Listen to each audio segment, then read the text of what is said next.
In 1923, a woman in a Pennsylvania farmhouse wrote 3 ingredients on the inside cover of her recipe book: apple cider vinegar, raw honey, and horseradish pulled straight from the garden. She had no refrigerator, no chemist down the road, and no money to spare for anything she could make herself. What she made sat quietly on a windowsill for 2 weeks, then again for 4 more days, and it became something her family called the long bug. For most of the last century, tonics like this one were not a novelty in country kitchens. They were simply what you reached for when the weather turned and the house got cold and damp. Somewhere along the way, that windowsill jar stopped being normal, and a shelf full of bottles and capsules took its place. That did not happen because the jar stopped working. It happened because nobody can put a patent on vinegar, honey, garlic, and horseradish. And a business built on something nobody can own is not much of a business at all. So the knowledge did not vanish. It simply stopped being anyone's job to teach it to you. What you are about to hear is not a theory or a trend someone dreamed up for the internet. This is a 2-stage ferment that was made in ordinary kitchens for generations, tested through cold winters by people who genuinely could not afford to be sick. And it is still made the same way today by families who never stopped. I want to be plain about something before we go further. This is not medicine, and I am not telling you to throw out anything a doctor has given you. What I am going to show you is a traditional tonic, made the old way, the way it was made before wellness became an industry with a price tag attached to every part of it. The first thing worth understanding is where this drink actually comes from. Fermented vinegar tonics go back a very long way in both English and American country life, long before anyone called them a wellness trend. In England, cottagers kept vinegar infused with whatever was strong in the garden that season: horseradish, mustard seed, sometimes chilies if they could get them, and they used it through the damp months the same way you might reach for a warm drink on a cold morning. Amish and Pennsylvania Dutch households carried a version of this tradition forward with real discipline, because their whole way of living depended on food that did not spoil and remedies that did not need a shop. The 1923 recipe I mentioned is one specific example of that broader tradition, written by hand, kept in a family book, and passed down the way a good soup recipe gets passed down. Not because anyone thought it was remarkable, but because it simply worked well enough to be worth keeping. That is the piece most people miss. This was never sold as a miracle in its own time, it was just Tuesday. To understand why, you have to picture the world these households were actually living in. There was no chemist on every corner, and even where one existed, a working family thought carefully before spending money on something they might be able to make themselves for almost nothing. Doctors existed, but a visit cost real money, and a long journey by cart or on foot besides. So households learned to manage the ordinary aches, coughs, and winter complaints on their own, and only called for help when something was genuinely serious. That is not nostalgia talking. It is simply how rural life worked for most of the last 2 centuries, in the English countryside and in farming communities across America alike. Vinegar tonics fit naturally into that world because the ingredients were already sitting in the pantry. Every farmhouse kitchen had vinegar for pickling, honey from the hive or the market, and garlic and horseradish growing somewhere close to the back door, because both plants are hardy enough to survive almost any garden with almost no attention. Nothing about this tonic required a special trip or a special expense. It simply required knowing what to do with what you already had, which is really the whole spirit of self-sufficiency in a single sentence. Now let us talk about what a long bug actually is, because the name confuses people the first time they hear it. A long bug is simply a 2-stage vinegar ferment, made in 2 separate steps rather than one, and the name most likely comes from how long the process takes from start to finish, closer to 3 weeks than 3 days.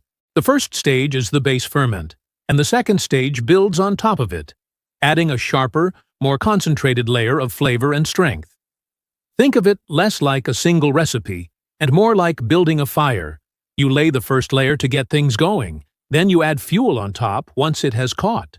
Keep that in mind, because the second stage is where most people who try this for the first time are genuinely surprised by how different the finished tonic tastes and feels compared to the first. There is also a practical reason old households built the process in 2 stages rather than 1. A single long ferment, 3 weeks with everything added at once, tends to soften and mellow the sharper ingredients over time, because everything is breaking down together in the same jar for the same length of time. By holding the garlic back and adding it in a second, shorter stage, the finished tonic keeps a fresher, sharper bite, right up until the moment it is finished, because the garlic never has time to mellow the way it would if it sat in the jar for the full 3 weeks. Whether or not the person who first wrote this down in 1923 understood the reasoning in those exact terms, the method itself reflects a very old and very practical piece of kitchen wisdom. Add your strongest ingredient last, so it arrives at the table with its strength still intact. Let us start with the first ferment, because getting this stage right matters more than anything else in the process. You begin with raw, unfiltered apple cider vinegar, the kind with the cloudy strands still floating in it, sometimes labeled as containing the mother. That cloudiness is not a flaw. It is the living culture of bacteria that makes the vinegar what it is, and it is the same culture that will drive the fermentation forward. To that vinegar you add raw honey, unpasteurized if you can find it, because raw honey still carries traces of its own natural enzymes and wild yeasts that pasteurized honey has had cooked out of it. Then you add fresh horseradish root, grated or roughly chopped, skin and all, because the sharpest compounds in horseradish sit closest to the surface. These 3 go into a clean glass jar together: vinegar, honey, and horseradish, loosely covered so air can move, but dust and insects cannot get in. Then the jar goes somewhere dark and reasonably steady in temperature, a pantry shelf or the back of a cupboard, and it sits there undisturbed for 14 days.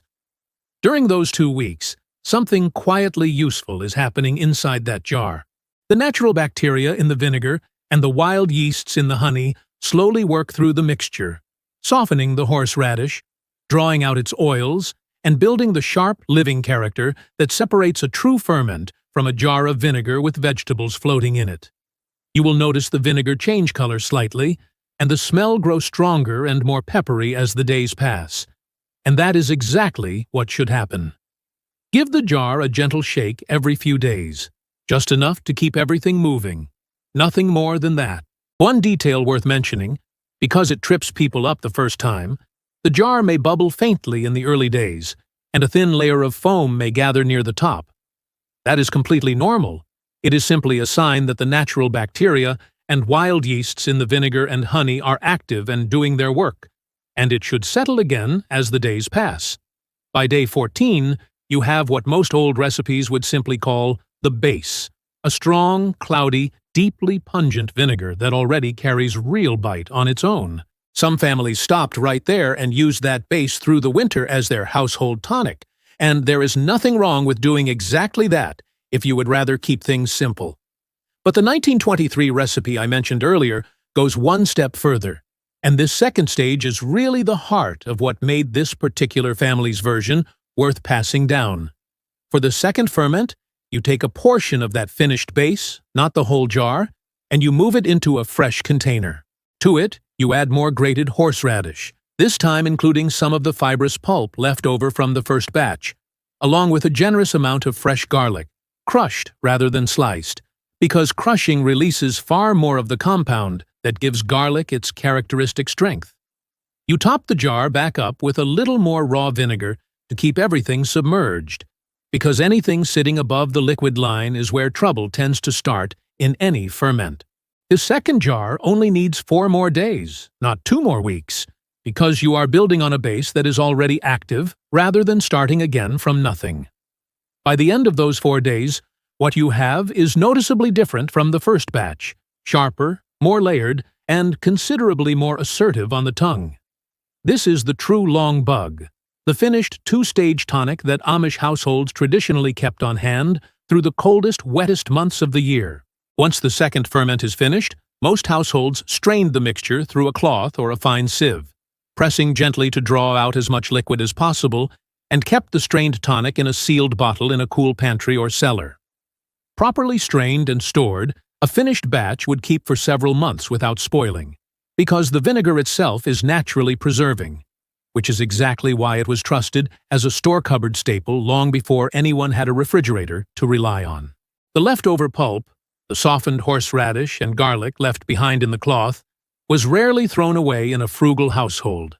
It was often stirred into gravies, worked into mustard, or added to a pot of soup, because nothing with any use left in it was wasted. Now, here is a detail worth sitting with for a moment, because it is easy to rush past. Fire cider, which is the closer cousin most people have heard of if they have looked into any of this before, usually stops at a single fermentation. The two-stage method, base first, then a second ferment built directly on top of it, with garlic added separately, is a more deliberate, more patient version of the same idea. And it is exactly the kind of extra step that tends to survive only within families who genuinely valued getting it right, rather than getting it done quickly. That patience is the payoff worth noticing here. A single-stage tonic is good. A two-stage tonic, built the way this 1923 recipe describes it, is what a household made when they had learned through years of trial that the extra 4 days actually mattered. Let us talk about why this kind of tonic made sense to make, and why it made far less sense once store shelves filled up with alternatives. Vinegar has been recognized for a very long time as having a mild natural ability to slow the growth of certain bacteria, which is part of why it was used historically as a food preservative long before refrigeration existed. Garlic and horseradish both contain naturally occurring sulfur compounds that give them their sharp, pungent character, and traditional households valued them for warming the body and clearing the airways during cold, damp weather, which is exactly the season this tonic was built for. Raw honey has long been valued in folk practice for soothing the throat, which is part of why so many old household remedies for coughs and colds reach for honey before anything else. None of this means the jar on your windowsill is doing the job of a hospital or a pharmacy. And I want to be honest with you about that, rather than promise you something I cannot stand behind. What it means is that these 4 ingredients, put together and given time to ferment properly, produce something that traditional households genuinely valued and genuinely used, season after season, long before any of them had ever heard the word supplement. Now let us talk plainly about money, because this is where the difference becomes hard to ignore. A modern household cabinet built around cold and flu season, immune support capsules, throat lozenges, vitamin C tablets, elderberry syrup, garlic extract pills, can run well past £60 a month once you actually add every bottle up, and considerably more if you are buying the versions with fancier packaging. A jar of this tonic costs the price of a bottle of raw vinegar, a jar of raw honey, 1 horseradish root, and a bulb of garlic, which in most kitchens comes to somewhere around £2, sometimes less if you are growing any of it yourself. That single 2-pound jar, made properly, will last a household through weeks of daily use, because you are only ever taking a small spoonful at a time. Stay with me here, because this next part is really the whole point of everything we have covered so far. The reason this knowledge faded was never because it stopped working. It faded because a jar you make yourself for £2 does not need a marketing budget, does not need a brand, and does not need anyone to sell it to you. And an industry cannot grow around something people already know how to make in their own kitchen. So teaching it stopped being profitable. And when something stops being profitable to teach, it quietly stops being taught, not through any conspiracy, simply through neglect. Let us move on to how a tonic like this was traditionally used, because the method matters as much as the recipe itself. Households that kept a long bug on hand rarely drank it by the glass, because it is strong, sharp, and not meant to be pleasant in large amounts. The traditional habit was a small spoonful, sometimes stirred into warm water, sometimes taken straight, once or twice a day through the coldest months, and a little more often if someone in the house had caught a cold.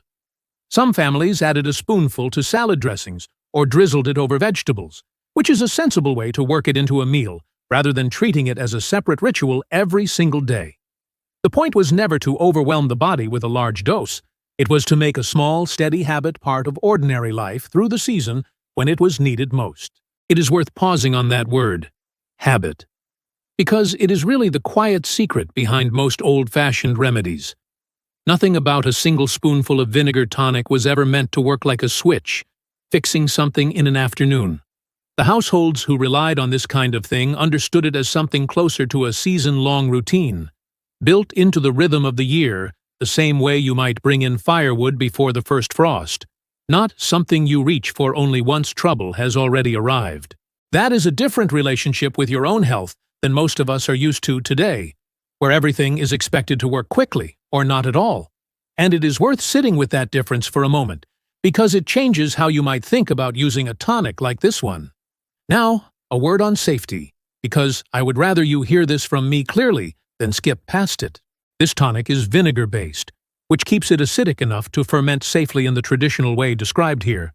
But you should always use clean, sterilized jars, keep everything below the liquid line, and throw the batch out if you ever see fuzzy mold, a strange color change, or a smell that turns foul rather than sharp.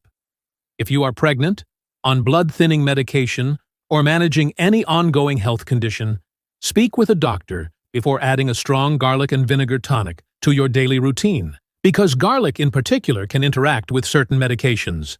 And if you have never handled fresh horseradish before, take care grating it, because the fumes can catch the back of your throat and eyes rather sharply.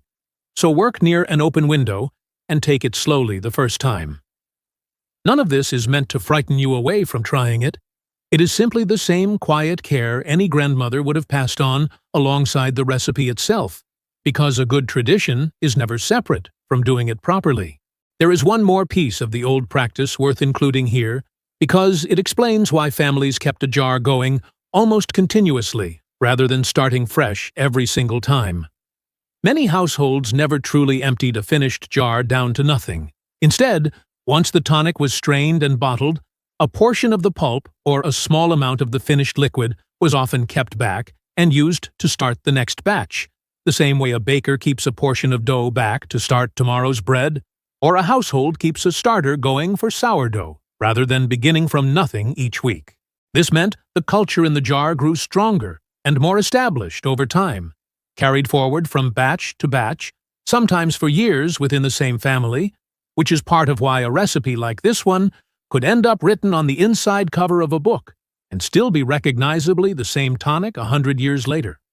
It also meant that once a household had it going, keeping it going cost almost nothing at all. A little more vinegar, a little more honey, another root of horseradish from the garden, and the tonic simply carried on. That kind of continuity is almost entirely absent from how we buy health products today, where every bottle is a fresh purchase, with nothing carried forward from the one before it. And I think that quiet difference is worth noticing. Let me also say a little about how this tonic fits into the wider pattern of the season, because it was never meant to stand alone. Households that kept a long bug going through the winter usually paired it with other simple habits, keeping the fire well tended so rooms stayed properly warm and dry, rather than damp, eating what vegetables the cellar and the garden still had to offer even in the coldest months, and resting properly when someone in the house did fall ill, rather than pushing through and hoping for the best. The tonic was one part of a wider, sensible way of getting a household through winter, not a single answer standing in for all the rest of it. And I think that is worth remembering, because it is easy to hear about a remedy like this and imagine it doing more on its own than any one thing reasonably can. The old households understood that balance instinctively, because they had no choice but to think of health as something built from many small, steady habits, rather than any single fix. And that is perhaps the most useful thing this whole tradition still has to teach us, quite apart from the recipe itself. I want to spend a moment on why any of this still matters, now that we have gone through the whole process together. I think what got lost was never really the recipe. Recipes are easy enough to find if you know where to look, and this one has survived in family books and old kitchens for exactly that reason. What got lost was the habit of trusting your own hands and your own kitchen before reaching for someone else's bottle. That habit used to be ordinary, and somewhere along the way, it started to feel old-fashioned, even a little suspicious, as though making something yourself was a strange thing to want to do. Walk into most kitchens today, And you will find plenty of jars, but very few of them are actually making anything. Most are simply holding whatever was bought already finished from somewhere else. That is not a criticism of anyone. Life is busy, and modern conveniences exist for good reason. It is simply an observation about how far the balance has shifted, and how much of what our grandparents' generation did, as a matter of course, now feels like a special project rather than an ordinary Tuesday task. I do not think it is strange at all. Every generation before this one made things with their own hands that we now think of as too difficult or too specialized to attempt ourselves. Bread, soap, simple remedies, and none of it was ever as complicated as it has come to seem. What changed was not the difficulty of the task, it was our confidence that we were allowed to try. I think it is simply what people did when they paid attention to what worked, and kept doing it because it kept working, long after anyone remembered exactly why. That is really all a long bug is. 2 weeks of patience, 4 more days of care, and a small jar that costs almost nothing, built the same way a family built it 100 years ago. There is a particular kind of satisfaction in opening a jar you made with your own hands, weeks after you started it, and finding that it turned out exactly as it should, sharp, alive, and ready for the season ahead. It is a small thing, in the scale of everything else going on in the world, but small, steady things are usually what a household is really built on. If this has been useful to you, there are more methods where this one came from. I share a new one every day, because the old ways are still here. They were never really lost. You simply have to know where to look for them.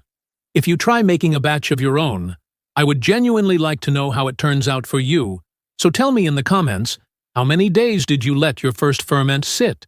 And what did the finished jar smell like when you opened it?